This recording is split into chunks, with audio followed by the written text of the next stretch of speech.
Hi friends, Max Elhash here. On this episode of the Corpus Animus podcast, I have training think tank coaches Adam Rogers and Kyle Ruth on, and we talk about recruiting athletes, the chemistry of our on-site environment, and Kyle's poop and butt wiping strategies.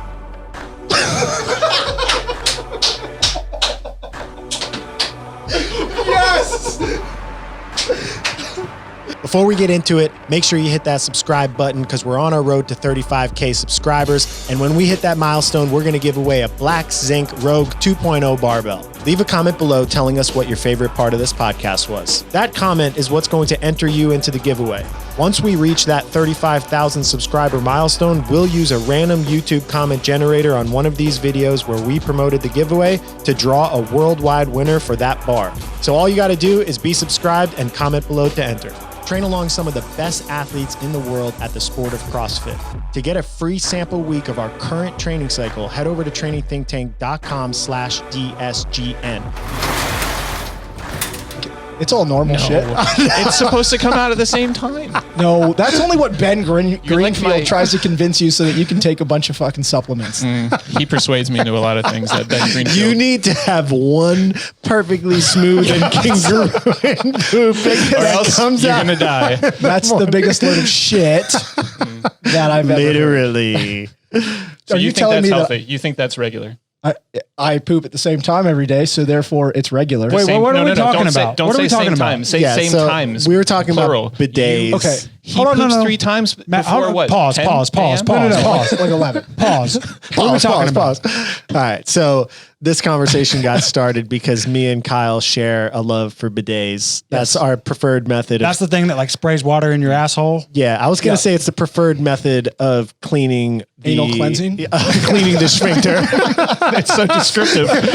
I was going to use non-curse words to describe it, but you guys ruined that. But it's a little impractical. Like, And- what about here? Well, that was my exact question. And Kyle says that he doesn't have to go here because he goes 3 times in the morning, and Adam just lost his mind because he thinks that You shit 3 times in the morning? How much poop can you hold? 2 or 3 times every That morning. means you get off the toilet. Okay, so If you come back. First I got off, to take a little break. I'm sweaty. Hang on. Everything Kyle does is in interval format. He's not an endurance athlete. first off, that's accurate. Everything that I do is Throw in interval us a format. subscribe right now if you're really enjoying this. Yeah, you thought the Corpus Animus podcast was all about education. Like, give me some crushed ice. All right, my break. So continue. What about this bidet? Bidet Yeah. thing? So that was really it. Oh, And yeah. then we were just discussing whether or not that's a healthy form of evacuation or if it should all come out in one time. It's consistent every day. That means it's healthy. Yeah. But why 3? It's normal.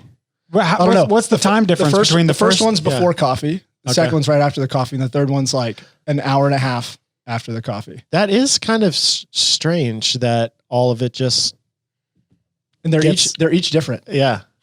Do you think it's like all 3 of your previous day's meals? I think it definitely could be. Huh. My dog kind of does But that. you got to remember, I eat a lot more than you guys. Yeah, my dog used to do that too, and it would drive me Probably. crazy. A lot more. Yeah. He has a solid one, and then we'll walk a little bit, and then he does the Hershey squirts. My dog does that too. You got a pit. I got a pit. Yeah. How much do you eat? I don't know. Probably Kyle's close- training for, we think, the MAC as a team We have athlete. no idea. He also lost in a workout to me and Adam this morning. This is true. We don't need to give any context about what the It's on our creation of it. Instagram It was today. it was just pure domination, start to finish. That's all the context We, that you need. we limped through the finish line. Just crumbled. You know hard. that when Brandon on your team is really starts to struggling, that you're not in good shape. Yeah. Does our audience understand how fit Brandon I think so. is or was?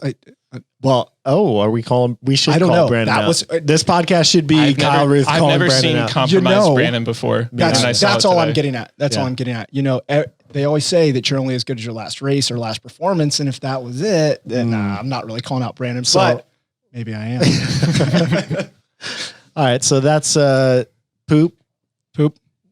Our world domination on the C2 bike. Calories Yeah. Oh yeah. What's your intake? between like 3,700 and 4,000. I'm a 200-pound. Haley does all your cooking. Not all my cooking. Most of it. I make my breakfast and I grill most. Now that it's The nice. meat. Yeah. Walk me through a day. I'm Okay. kind of curious now. I'm actually trying to think about It is very strange for me. What were you going to say? I was going to say, how many times in a week do you eat that baked ziti? Every day. Every day? Oh, you do it in like bulk? Yeah. It's As like part of one, What did you say? one big. Baked ziti? Yeah. Baked ziti. He eats What baked is that? ziti every day. Yeah. What is ziti? You don't know what ziti You don't know what is? big ziti is? Big ziti? Some big ziti. Big ziti over there. What do y'all say? I've never heard this. Baked Okay. ziti. It's pasta with like meat sauce and cheese. And it's you baked. put it in the oven. Yeah. I think ziti is a type of, like, it's spaghetti, linguine. I think ziti is a kind, right? A shape of pasta. I'm not sure. See, that's the problem with See, no, pasta. no. See, they all have different penne. names, but it's the same crap. Like, now it's a star. No, it's like, Rigatoni. it's like we don't call chicken nuggets something different when they're different shape. Yes, we do. Chicken tenders. If it's shaped like No, a chicken dinosaur, tenders I are call it dino tenders. nugget. Nuggets are nuggets. Oh, dino nugs. Yeah, I just bought some yesterday at Target. Dino nugs. Your argument was See, this is You do call it something different. Adam's questioning Dino my nuggets. gut health and talking about eating dino nugs. Yeah. Yeah, Let's but just be it's clear. still nuggets. It's not. You didn't call them dinos. Pasta doesn't. It's always like something different. Macaroni, spaghetti, Yeah. linguine. They're all fun to say though. Yeah. The Italians. Are any of those actual Italian pronunciations? I'm pretty sure that Probably way the hell off. All right. So back to your food prep. Yes. Okay. Mornings. I eat 3 toaster waffles with peanut butter and jelly on each one. That sounds amazing. 4 eggs, Adam's intrigued. cheese on the eggs. Sometimes, if I have extra time, which is never recently, I'll chop up some vegetables and put it in there, but mostly just 4 eggs. And Peanut butter and jelly waffles and eggs. Yep. And then smoothie with that, with like has some protein powder and like lots of fruit and some pomegranate juice. That just made me really hungry. Yeah. I feel like now the 3 probably shits like- makes total It sense. really does. That's where I was going with that. I was like, His he's you're having, probably right to shit that many times. Yeah. That's just I'm breakfast. sorry for judging you. Yeah. That's just breakfast. And then I usually have a snack a couple hours later, which is either like protein pancakes, which Haley makes. They're awesome. Or cereal. You'll find that there's a lot of cereal mixed into the amazing. day, mostly granola. And then No cinnamon toast crunch. I mean, sometimes just depends on what's available, what's in the pantry. And then usually I'll train. And then after I train, I usually eat baked ziti, homemade baked ziti. And then I'll have another big, like part of that smoothie. And then a couple hours, like maybe I'll eat a piece of fruit with that. I don't know, sometimes. And then a couple hours later, I have like a snack, but my snack is really like a small meal. It'll be like some chicken thighs, some rice, and like leftover vegetables from the day before.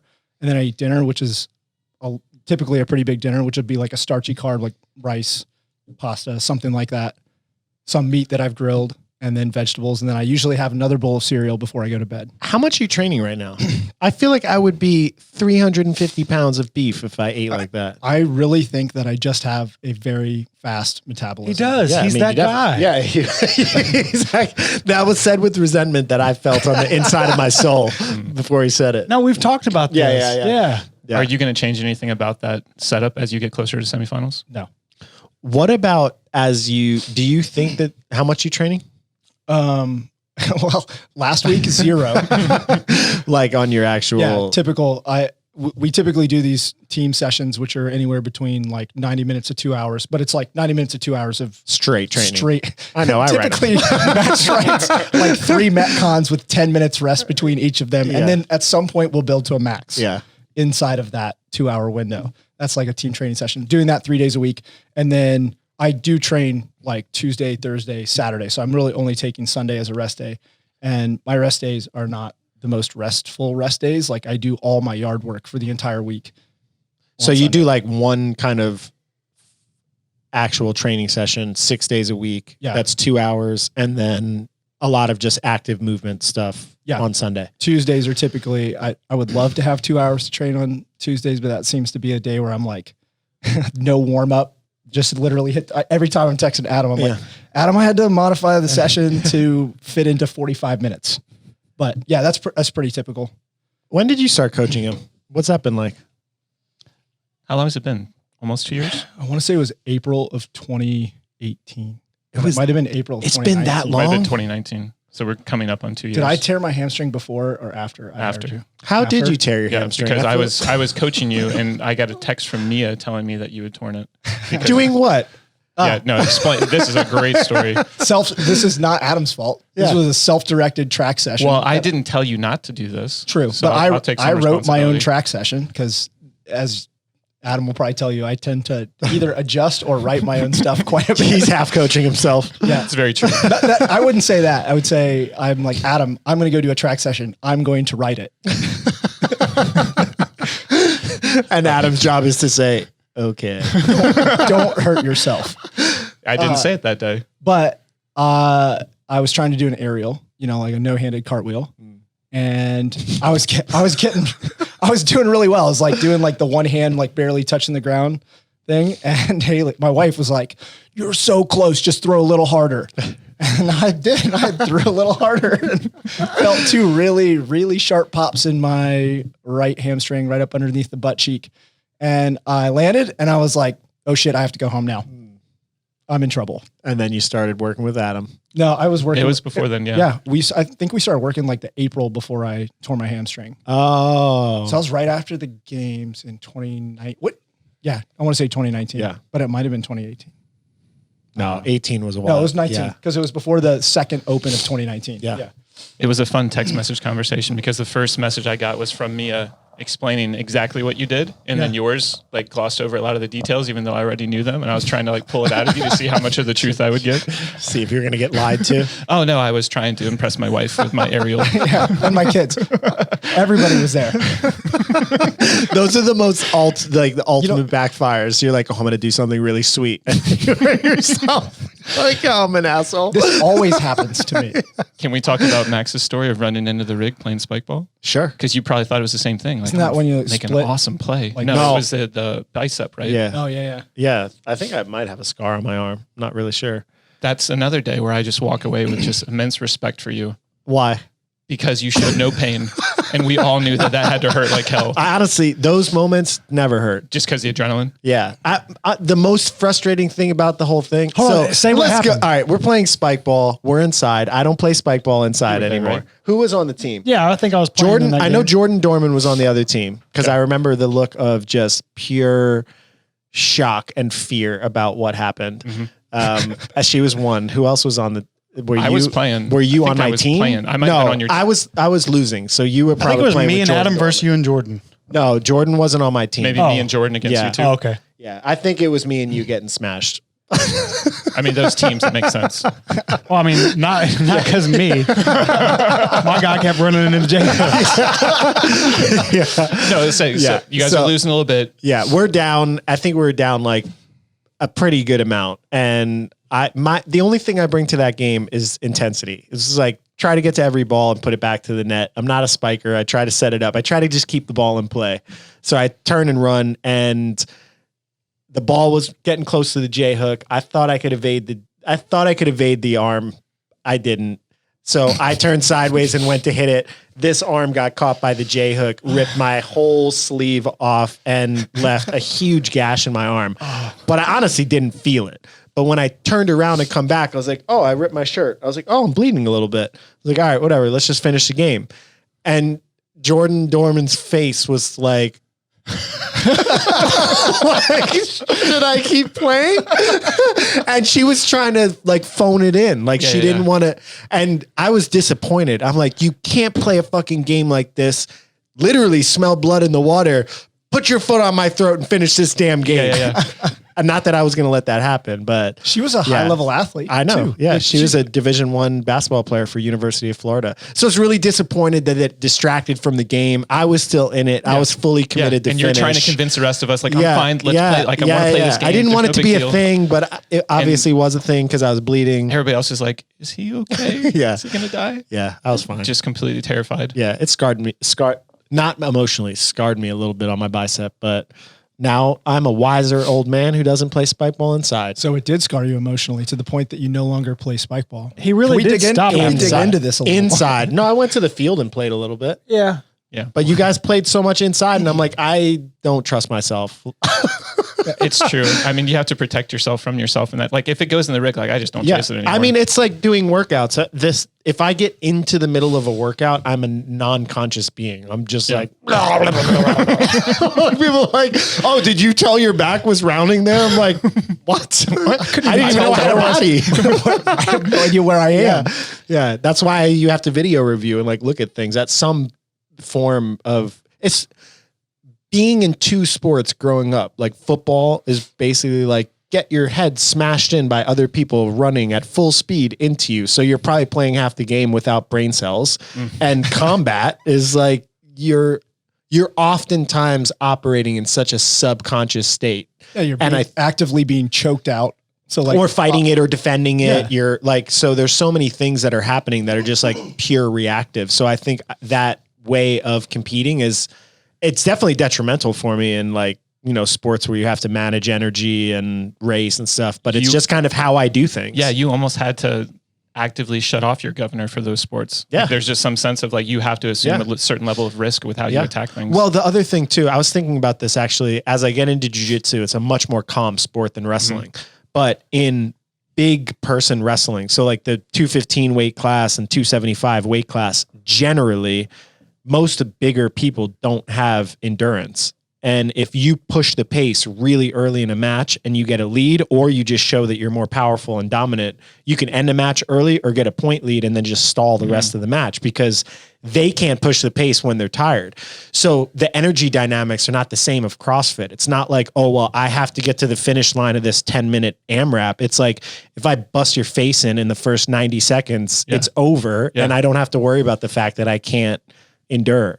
So it's been a weird process trying to think of jiu-jitsu, because as people's defense gets better, you're like, all right, well, I have to be calm. And now also I'm older and less powerful and just less everything. When I was younger. You still get just as brain dead when you're doing Metcons or CrossFit style work. That doesn't happen to everybody. That's something that's become very aware to me training with the team. Just the fact that like I become much more brain dead than my teammates. Like it happened today. Like I had no idea we were supposed to be doing this Metcon that was like hang, snatch, and burpees, and then go into another round of like air squats and hang, clean, and jerk. And I just had no idea where I was. Like I become so brain dead, and like they have to constantly be like, the next movement is a squat, Kyle. I'm like, huh? Okay, squat. Kyle, squat now. Yeah. We have training think tank, and it should be like training idiot tank is what the shirt I put on when I work out. there literally are there's two Kyles. There's Kyle, the coach, who's like this super cerebral, like, I think there's 20 Kyles, but go ahead. There's actually way too many Kyles at training think tank, but there's two Kyles inside this. That there's the coach Kyle, which is way too cerebral. And then there's athlete Kyle, which is like, it's interesting because that's also the way that you like to be cued in the middle of a hard workout when you're by yourself. I remember trying to learn this about you, like watching you go through qualifiers and stuff. It's not like, you're doing awesome, Kyle. You're doing great. Keep this up. Where I am. Yeah. It's not like rah. Tell me it's like, how many more reps Kyle, I have exactly. Quicker hands, get down quicker. Yeah. Stay fast. Like go there the cues next. are very, very tangible. One more rep, then you're transitioning to toes to bar. Yeah. You're going to do 21 toes to bar when you get there. Yeah. You know what's really, I'm watching this show on Netflix, which is awesome. I think it's called Drive to Survive. It's about Formula One racers. Did you start at season 1 or? Yeah. You did? I did. I'm into the middle of season 2, I think, right now. And it's so interesting. These dudes are driving these cars like 200 miles an hour, going at full speed, having conversations with their whole team. They're like, you just lost 0.2 seconds to the guy in front of you. The person's coming up. You can overtake him. He's like, great, good. I'm doing right. I'm like, holy shit. Like, you're so in command of this car moving that fast, and you can just have a conversation with this guy. I can barely have a conversation and drive in the rain at the same time. And these guys are going 140 miles an hour. And they race in the rain. Yeah. I was like, what the hell is going on here? It's terrifying. Yeah. Yeah. It's super interesting though. It also brings into consideration, I think, how much almost every sport is kind of a team effort. Because if you're an athlete like that in this sport, which you are, you have to be coached differently than maybe somebody who's like self-coached who's been doing like all of their programming and knows all the results and feels pretty confident to be cerebral in, I mean, it seems like somebody like Fikowski is very aware while he's racing of like where he is in the race and how many people have passed him and where he's going. And Travis, like, he doesn't want a strategy. He's just like, I'm going to go and I'm just going to see how I feel. And oh, that'd be cool if CrossFit got spotters. You put like a little Beats earpiece in their head and you could be on the floor being like, all right, Noah's behind you. Noah's behind you. We've talked about that. I think we could be super helpful to athletes if that happened, you know, like even just like, you know, keeping track of scores and paces from previous heats. You know, if you're in the final heat, you're like, hey, you're on pace to beat all these people. You could throttle back, or like, hey, you're getting passed by all these people behind you. Go. But what happens when someone becomes dependent on that and then their earpiece falls out in the middle of an event? Well, that happens in like, well, I don't know about Formula One or whatever, but in NASCAR, sometimes the radio goes out and you're just like, oh, well. Yeah, I guess I'm racing. You know whose fault that is? Whoever's in charge of making sure the damn radio works. Yeah. You know, like so it's a full team. Yeah. Like the whole team matters. It's such an interesting process. I mean, I'm starting to realize that even within our organization that like all of the things that I used to consider like, hey, this is what I'm offering as a coach to my athletes are not really the same anymore. And now it's like, okay, well, this part of what I used to do is being given by Mike. And this part of what I used to do is being given by, you know, and like all of the stuff is being distributed. And I realize how much trust is being put in like the members of the team. Cause I'm like, well, in the past, if I fucked up this thing, it's on me and I can take responsibility for it and try to fix it. Now it's like, I'm just trusting that all of the variables will like be put in place. It's worked pretty good. Yeah. I was going to say like it had to have been a hard process to first start down that road though. Like at this point now you've gotten used to the delegation process and you start to see like a proof of concept with it, but to relinquish some sense of control through things that you're really, really used to controlling. Like it had to be relatively hard to do. Yeah. I mean, you're pretty good at doing typically. Yeah, I guess. I mean, I think I thought of it as more of less of a choice and more of a necessity. It was either like, all right, the coaching sphere that I have, like I'm maxed out. We either just keep doing this or like we have this vision of what we want to grow our system. Like you have said one of your goals is to have an army of athletes at the CrossFit Games. Like, well, if you're going to do that, you need an infrastructure to support that. You need people, resources, teams that can educate, you know, younger athletes, mid-tier athletes, high-level athletes, masters athletes. So all of that requires. We need a guy who DMs people who qualify. Oh yeah, shots fired. No. What you really need is someone who's DMing the people who just missed the cut, like the people that are 121 who are on fire to make it next year. Yeah, exactly. Yeah. And who are coached and who are in a certain age bracket too. Yeah. They need to Let's do that right after this call. After this podcast. Who's going to be in charge of that?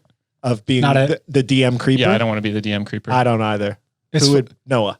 Yeah, perfect. It's funny. One of my athletes yesterday, it was really excited. They're like, man, I got this DM from, I don't remember if it was Brute Strength. It was from Brute Strength. Oh, I got this DM from Brute Strength. It like, you know, it was really cool that they sent it. And I was like, dude, they sent that to everybody who made it to the semifinals. He's like, really? And I was like, here, let me show you. Yeah. Here's I a thought you said it screenshot was of comp train. Yeah, it's both. It's both of them did it. Yeah. To all the qualifiers? We're slacking, dogs. Yeah. I mean, it is kind of a strange thing. Like at some point, I mean, unless it was just one person acting rogue, there would be like a meeting of the minds just sitting down and being like, yep, this is the best marketing strategy. We should just reach out to these people. I mean, I feel like just putting out like right now, say something, ask them. Go ahead, Max. Ask who? Yeah. Instead of sliding into their DMs, just say it right now. Oh, to the people listening? I mean, if you are not coached and you're going to semifinals, we'd be happy to help you, but we're not going to DM you to find you. We still love you, but not that much. Mike dropped. I can't drop this down, Mike.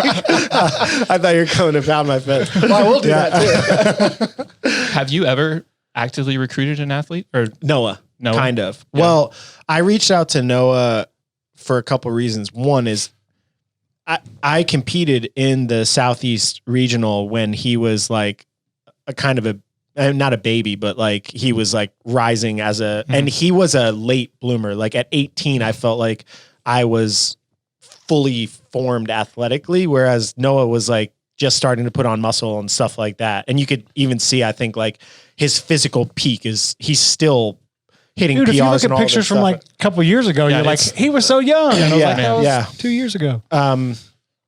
So I saw him, and he was like, he genuinely one of the nicest human beings I ever encountered in the world of CrossFit. And I think there's a lot of personality types I don't vibe with that were involved in the competitive sphere. There was a lot of like, you know, just stuff that I didn't vibe with personally. So I watched as Noah kind of rised up, and then he became like one of Travis's biggest like focuses of competition and rivals. And I stimulated that for a while. They're with both Travis. Southeast athletes competing constantly. So I paid so much attention to Noah, and also Noah put all of his information out on social media. So it's like, oh, I did this workout. This was my time. So I'm like, all right, I'm going to take that workout. I'm going to put it in Travis's training in a week, and we're going to see where he is. And then I watched him at the games that year, and he just looked like, I'm saying maybe this is an exaggeration, but he looked dead on the inside. Like all of the love, all of the enthusiasm for wanting to do it. Some of the workouts that I was like, oh, Noah's going to crush this. He did horribly on. That was the 2016 2016 Is that the games. same year he dumped the wheelbarrow, right? I think that might have been earlier. I think the wheelbarrow dumping might have been the 2014 when he did really well. Okay. I think he was in the lead, and then that happened. Yeah. Anyways, I don't know the the specific details, but I remember watching that whole competition and being like, what the hell happened? Like, is this a systemic thing, or is this like it just happened to be a bad competition? So I reached out at the time purely from a like, I want to help this guy standpoint, because I felt like he was a good advocate for the sport. He had helped me as a coach, even though I wasn't coaching him. He helped me with one of the athletes that really helped build the brand. And I felt close to him, even though I wasn't close to him. Like we had like he had come to OPT one time, and I watched him work out. We did some data testing on him. So we were like, just like, you know, walking different journeys, but kind of close enough that I knew enough about him, and he probably didn't know anything about me. And I just reached out to him and was like, hey, you know, I want to help, and I think I can help, and here are the things that I think that I can do to help. And he decided to fly up here, and we just basically went through like a professional sit down of being like, you know, here are the things that you need to get better at in the sport. Let me look at your training. And I kind of just went through and I guess critiqued what he was doing before and what I think he needs to do moving forward. So in hindsight, when I look at it, that really was a process of me recruiting him as an athlete. But I think when I reached out, it wasn't like, oh, I'm going to take this athlete from another coach. It was like, I think that you are not doing what you should be doing with your talent. Yeah. It's something that I've wondered about a lot in the past, because I feel like we are one of the few organizations, and I don't know how everybody else does anything, but I feel like we don't really recruit athletes. Like it's something where if you're going to come to us because you feel like you resonate with how we approach things or how we go about things, then hey, we're excited to work with you. But I've never been in that mode. I've never gotten that from you about like trying to go out and actively recruit people for the benefit of the business. Yeah. Right. You reaching out to Noah was more about like, I feel like I can help you as an athlete to improve and, you know, get better in your journey. It wasn't about like, well, I also charged him. Like so like I didn't even realize this was a thing until this year, but I was going to say, are recruiting and paying athletes. And I'm like, oh, we've had that's gangster. Yeah, like we've had the opposite. other way with We don't recruit and charge you. Yeah. But whatever. I mean, it is what it is. And maybe over time, like there could be a potential that I would think I would recruit athletes to come and improve our on-site environment, but it wouldn't be the people that people would expect. I wouldn't be going after all the high profile, like huge social media. I'd be going after like, hey, you're 19 years old. You're really early in the sport. You're showing signs of development. I'd be going after people that I could invest in for the future and not like, hey, you're popular, come be popular for us or something. I think one of the best as I things. said this, I feel like we're hating a lot on maybe other people's modus. No, it's fine. Yeah. All right, fine. I will keep doing it. Let's not hate, but hey, what's the most fun experiment? How much would you pay for someone to come up here? I know we just said we're not doing that, but now let's pretend we are.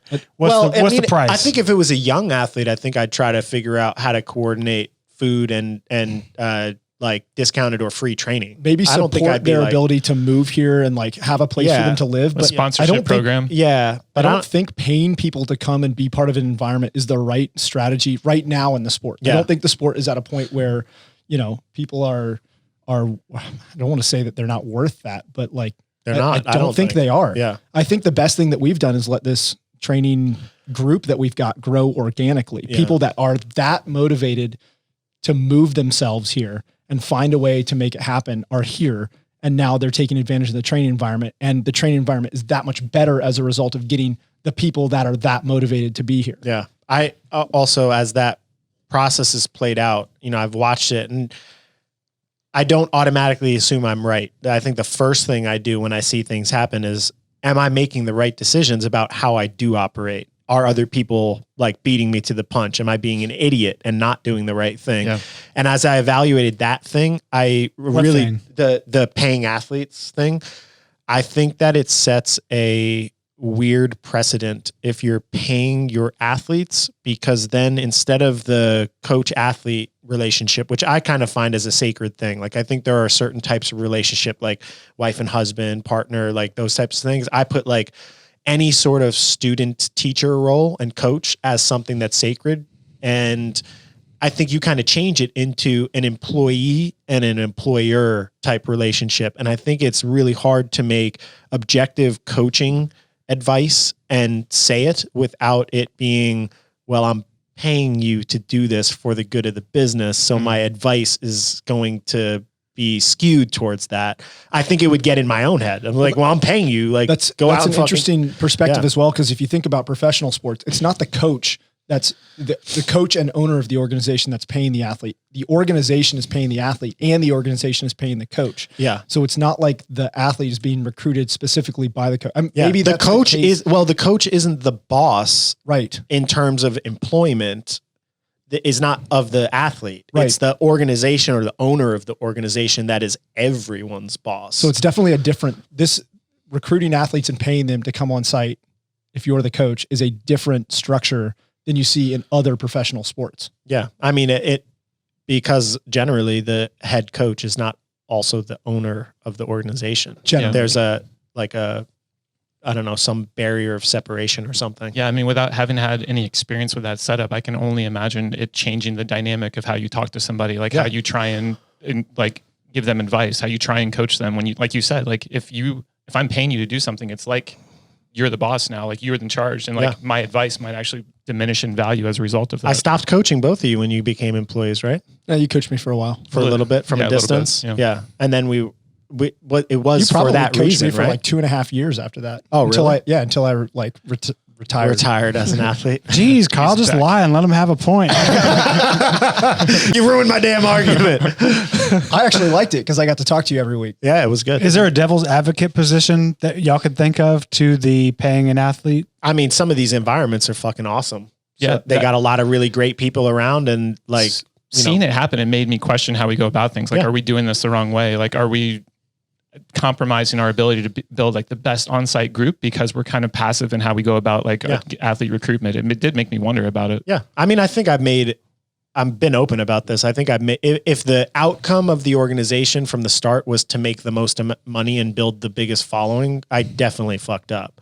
But that wasn't really the mission of any of us. Like, obviously I wanted to have a good business and I wanted the employees of my business to have good livings, but it was about following through on trying to be a professional coaching organization that set athletes up for success. And to do that, I feel like you have to be really careful about how you set up the infrastructure of, who's in charge, how are they in charge, why are they in charge? And I think authentically earned respect is more powerful than bartering and exchanging for goods. Yeah. But we'll see what happens. I mean, really, that's the ultimate thing is like, this is the culture that we wanted to create and we're bought into, and I enjoy my work environment. So it's not like I'm trying to change it just for bringing in new personalities, but it could play out that if you have just 6 superstars that are super high resilience to training, all learning from one another, that it's just worth it. Like, it's just worth the investment, but we'll see. We're all super early in this experiment as well. Yeah. You know what I mean? Like, the training camps type thing has really only existed now for at most maybe 2 or 3 years. I think, with Mayhem, they've had their sort of like training environment going on for a couple of years now, but that hasn't really existed to the degree that it is now. Yeah. And so we'll kind of see how this experiment pans out. Yeah. Long term. We'll also see how it plays out in terms of consistency. Yeah. Because a lot of these training groups are built around a singular powerful figure in the sport. Like Froning really is the driver of that training group, and he pulls people in and he sets a standard and he is the model. But being in his early 30s, this can't be forever. You know, I mean, I say that he is this damn cyborg. Hey, our entire team is over 30. Yeah, but he is also like, he's finished in the top Didn't they 20 say in the they added world in his the front open squat to the stage 2 and he would have won? I think he would have taken third. I forgot Really? exactly what it was. I thought Richie had a video. I thought that he would have won. Maybe I got this wrong, but he said they added, because in the team they did the individual front squat. Yeah. And he said he took that, put it in, and he would have won the quarterfinals. Yeah. Oh, so he squatted more in the team Maybe I format heard it than he wrong. did in the individual? Did he not do He the didn't do individual? it. Oh, He did all but that one. I see. He did. Yeah. Oh, okay. Got it. Yeah. I mean, regardless, what he's done has been super impressive over the course of over a decade. Yeah. But when you pull, there is something that is just like, it rubs off if you have a world-class talent showing up and doing what they're telling you to do every day. At some point, you no longer do that. Maybe his reputation and his greatness and his approach to this sport will just permeate, and he'll build people like Haley Adams to kind of like keep doing that, and they'll always have a superhero type person in the environment to cultivate it. But when you start pulling some of these elite people, like, you know, Tia is kind of like the person that runs Proven's, you know, is the proof of Proven. Yeah. But when you pull her out of that, she's not competing anymore. It's going to change the dynamic. And I think, you know, it's going to be interesting to see, are you going to put all of the value in the athletes that are in the environment, or is it in the coaches, or is it in how the environment's set up? And the culture of the environment. There's also just an element of magic that you can't capture. Like chemistry is hard to figure out, and when you have it, just fucking enjoy that's it. right. It gets back to what Kyle was saying earlier. Like the chemistry, I think, from our on-site environment comes from the fact that these people moved here with a reason. Like they came with a purpose on their own. It wasn't us like reaching out to them and saying like, hey, we think that you're going to improve if you come here and be on site. Like everybody here seems to be here for themselves, and they're getting something out of that. And I think everything's so much more authentic as a result of that. Yeah, it probably lends itself to having better chemistry, but I mean, you could roll that dice a few times and then get the same exact scenario with. It's not our first experiment Like with if an you on-site training group either. Like we've had a couple My first one didn't go so well. we've had a couple of misfires along the way, but we've learned a lot of lessons. Yeah. So think about this, like Travis's, how many more years do you think he has in the sport? It's 35. Yeah. No, just kidding. 35 more years. 35? No. I mean, I think just based on statistics, he probably, if everything stayed really good, could probably compete until his mid 30s. Yeah. So and he's 30 right now. He'll be 31 end of the year. So I'd say 4 competitive years would be like, all right, we will everything out of your body. Same thing with Froning, same thing with Noah. Like there's going to be an endpoint at some point. So I think like starting to look ahead, what are the sorts of things that we're trying to get ahead of when it's like, hey, Travis is transitioning out, Noah's transitioning out. We don't want our on-site group to be able to lose the momentum. Like I don't think that ours is built around a figurehead as much as theirs is, but there is something saying like, hey, having Travis in there, having Noah in there, they drive a lot of the energy that goes into that. So from a culture standpoint, how do we try and get out ahead as those guys transition out and new blood comes in? Yeah. I mean, well, I think first of all, my focus is on 2021. So I don't think too much about it, but I have thought a little bit. And both Noah and Travis have both talked about wanting to coach for the organization. And I think the most valuable place they could coach is with a training environment of people that are trying to be great athletes in person, because that's their force of personalities. They have high energy. They know how to deal with stress. That'd be scary. That'd be good. Yeah. So, I mean, and Travis is here and we've already talked about. He coaches anyway. Yeah. I mean, he is a coach. Yeah. So I think that our relationships are strong enough. If the lifestyle sets up for Noah that he moves up here or moves part of the time up here, maybe just for competitive seasons, that'd be something that'd be really awesome. And obviously his significant other is a PT. So I think there could be synergy on that side. Travis being part of the environment would be cool. And I think he's already doing that. Like, you know, there are sessions I can't make it to. And I'm like, hey, this is here are some instructions. I won't be there.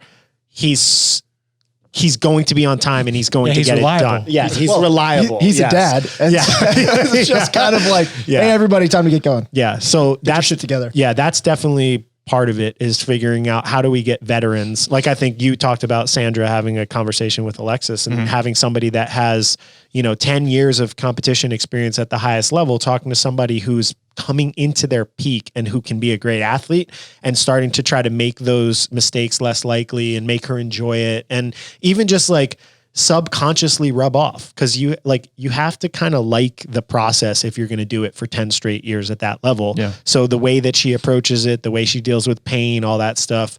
So I think trying to figure out a vertically integrated system that has like the developmental squad, a squad that's kind of intermediate and competing, a high level squad. I think the team stuff is really good too. So my thought is go through this whole season, see how it plays out, what really went well, what could we do better, and then put out some sort of an invite system. Like it can't just like be a DM slide. Yeah, not a DM slide, like a YouTube post or Like, are or you something motivated? Like that. And Yeah. Well, it's not going to be like, hey, come train here, everybody type thing, because there's some people it's like, hey, you have to bring something to the table. Yes, you have to be. You have to either have the skill set or the right age or a lifestyle that supports it, or shown some proof that you can contribute to that environment. Right. Whereas I think a lot of people, they see it as cool and they just sort of like want to hang out. They want to be friends with Noah, and I'm like, you're not adding to the environment. In fact, I think you're probably distracting from the environment.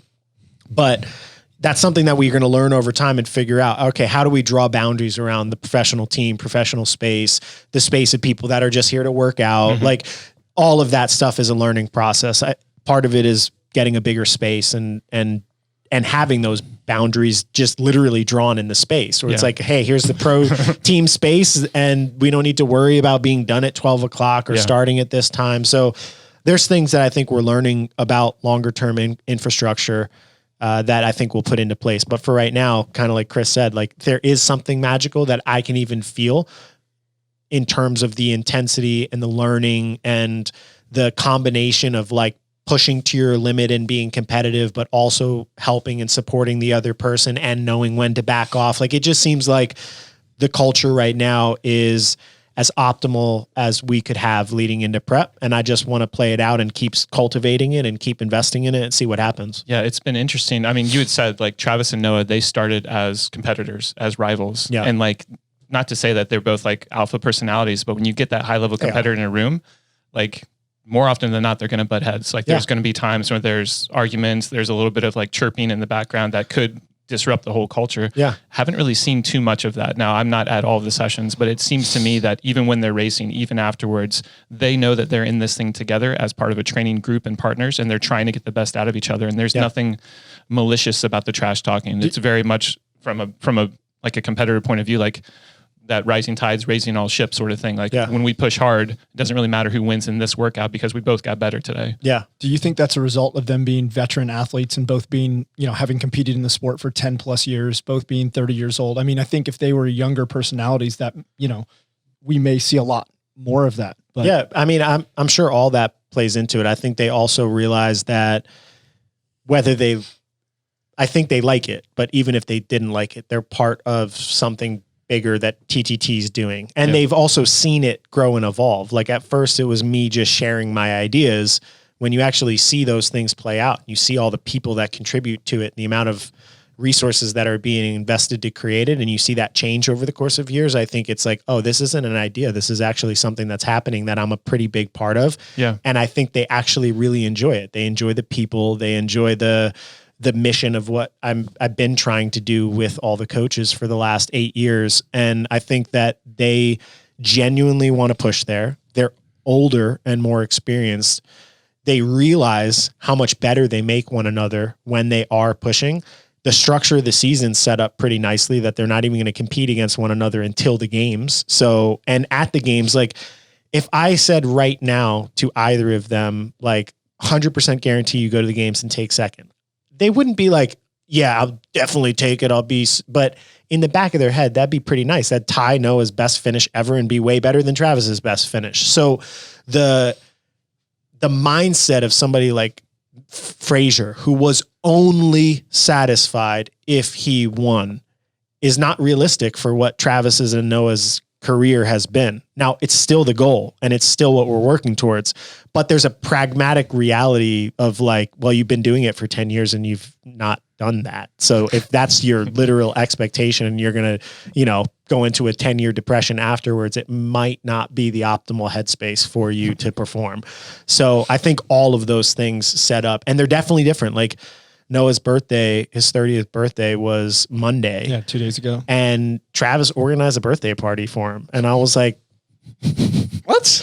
Travis? Like Travis is the one that did this? Maybe that is being a dad and just being cognizant of it. But I think it's literally a team of people competing to be their best as individuals, which I didn't necessarily try to cultivate in the environment. It's just like, we got some really, and two, like the girls, there's like, hasn't been like a lot of times like, oh, high level women bring a lot of drama to a training. Everything has been. Those are the most drama-free women I've ever met. That's what I'm saying. I know. Like it's just been the perfect combination, I think, of people to get together. It doesn't mean everybody is optimizing every minute of their training and it's perfect, because like there's still far from latenesses and missed sessions and stuff like that. But there's something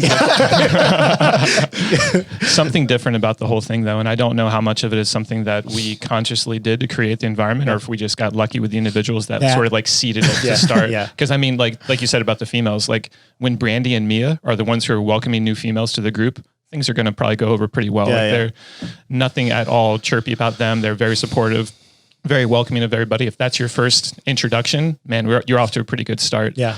What was interesting about what you were saying earlier about Travis and Noah, I feel like that's also part of what's contributing to the on-site group, is this idea that they feel like their attachment to Training Think Tank makes them a part of something that's bigger than themselves and allows them to separate from that sort of ego that might place the conflict between those two. Yeah. Like if they know like, hey, I'm coming here to be a part of Training Think Tank to help contribute to this environment, versus like, I'm going to go there and try and exploit it, take advantage of it to improve myself as an individual. Yeah.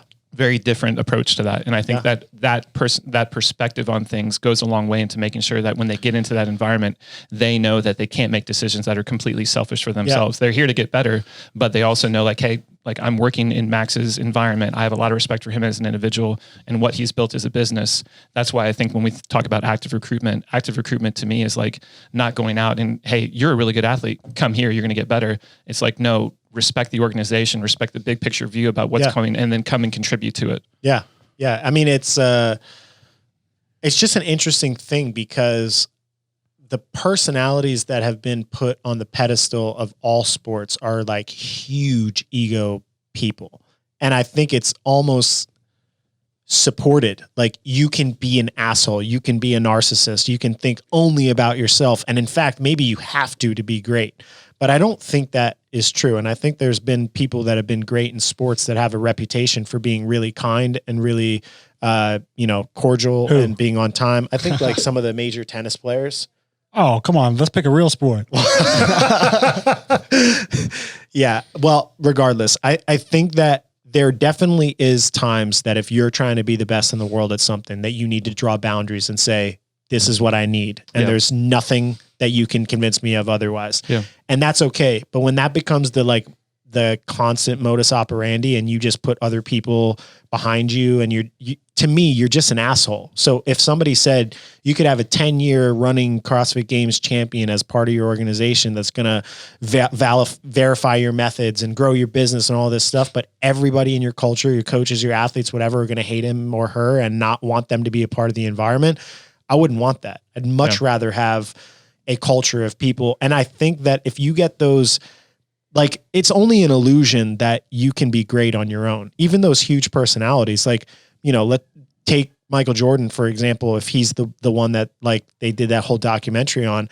Think about the amount of people that were in that supported his ego, like the teammates that were really good, having coaches that were super organized and just as dedicated to the win, having an ownership structure, having sponsors from Nike that are willing to pay enormous amounts of money to be able to cultivate that. So I think that if you can have a mindset that you still want to go out and crush and win and be the best and take no prisoners on the competition floor, but you can still be a collaborative person in terms of how do you can create a training environment that brings everyone else up. Because if you're that much better than everybody, like you're going to be that much better than everybody. Even if they're like, people are like, I can't do the same thing as my competition because they'll get just as good as me. I'm like, if you got the thing, if you're the person, you're the best in the world, doesn't matter. Like your talent paired with hard work, that's smart. Like you're not going to get caught. Like Matt Frazier won these last 5 years and we were busting our ass to try to figure out how to make it happen. But like he was stronger, better at wall balls, better on the rower, better running. Like he was better at everything. It was I still believe it wasn't what he was doing. It I was was gonna say, you're going to list all this shit out? How he was doing it. all of It's it. going to keep going for a while. Yeah. It had nothing to do with what he was doing and everything to do with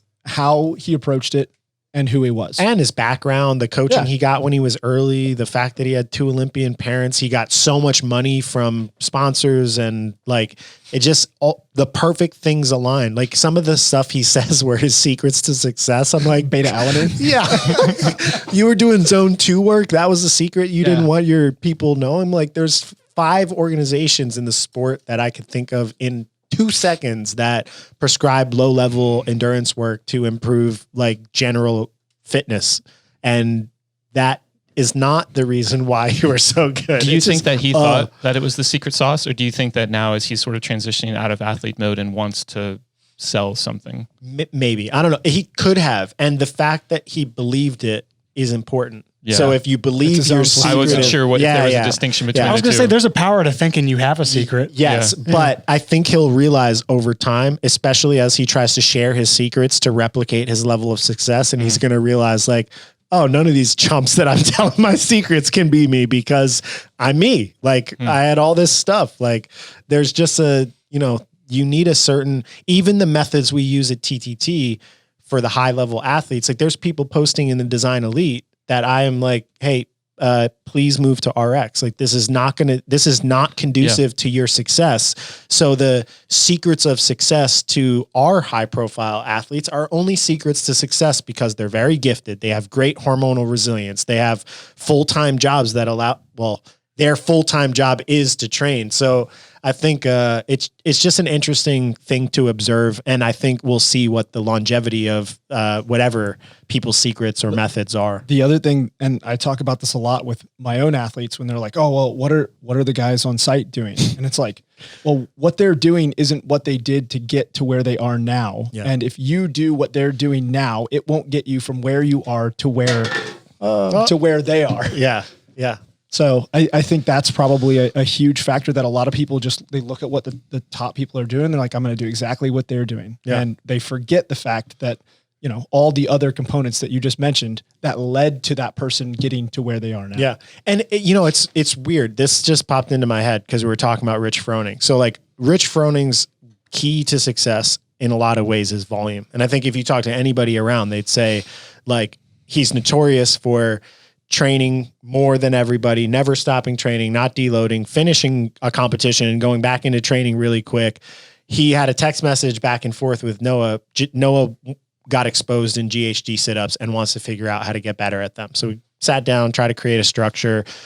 I was honest with him. I'm like, look, relative to, I think, our desire to keep people safe and try to make sure that we keep people healthy, I think probably as an organization, we may have underprescribed that relative to how much it was tested. That being said, I don't want to just jump into a level of volume that's asinine and just start beating people up. So I'll create some progressive structures. Let's try to figure out how much we actually need to put in to get you to the point that you feel confident that this movement comes up, you can crush it without taking away from all your other training priorities.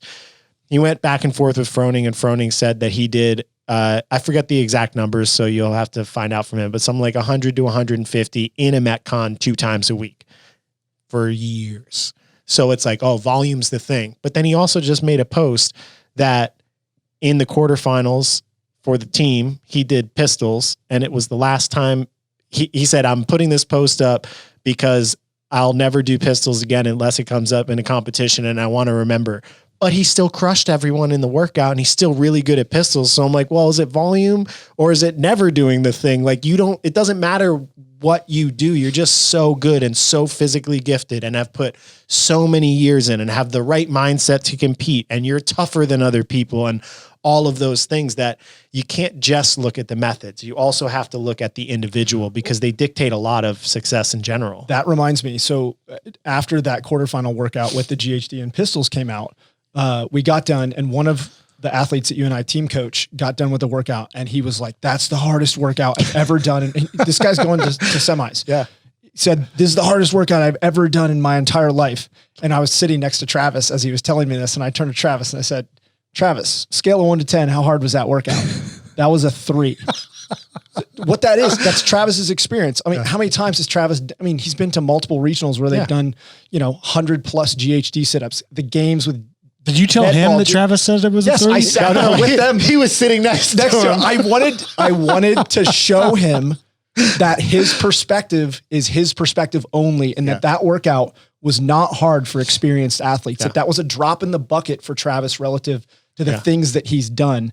And that, this guy's 2 years into the sport. That's also where he eventually needs to get. Like, exactly. Not dramatizing the challenge is part of accepting bigger and bigger challenges over time. It's not an easy thing to do because if you told me to do 100 GHD sit-ups, I'd have PTSD before I started it. I think I know the hardest workout that Travis has ever done. It was the Murph where you didn't let him have water in the middle of July here. I did it with him. And I remember Tony spraying me with a hose.